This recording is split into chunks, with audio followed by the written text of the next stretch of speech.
The ultrasound shows you're at 8 weeks since fertilization, and you realize that means development has progressed from an embryo to a fetus. Yeah. Well, we have an option if you're certain you want to terminate. I'm sure. Okay. I need to tell you some things about your fetus. How big would you guess it is right now?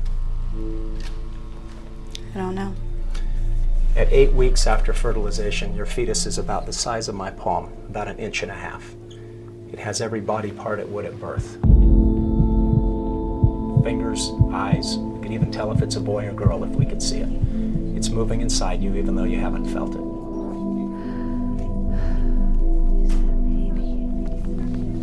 So is it a baby? Well, what do you think?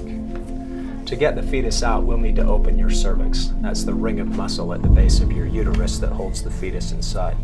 We'll give you a shot to help ease the pain, and then we'll use dilators, those are rods about the width of this pencil, to gradually open it wide enough so that we can insert a suction tube.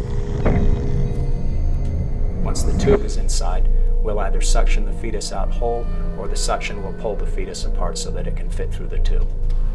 You have a choice whether you want to be asleep or awake. We do need to charge you more if you choose to be asleep.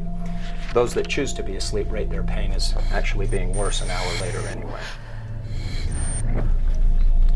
The pain?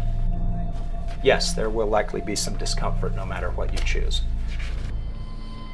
Although the actual procedure only takes a few minutes, some women find the noise of the suction actually makes the pain feel worse.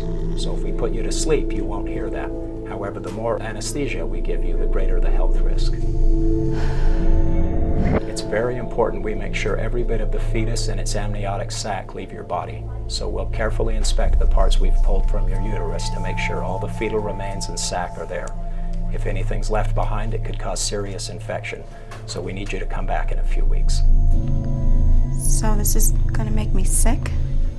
It may. That's why we'll scrape out the inside of your uterus with a vacuum tube to make sure all the dead tissue's removed. There is slight risk for infection even if we get everything. Prolonged infection could cause you not to be able to have another baby. There may be increased risk for miscarriage in your next pregnancy. Another unusual complication would be damage to your uterus. Miscarriage? Well, statistically, that's a very small risk, but it's no small matter if it happens to you.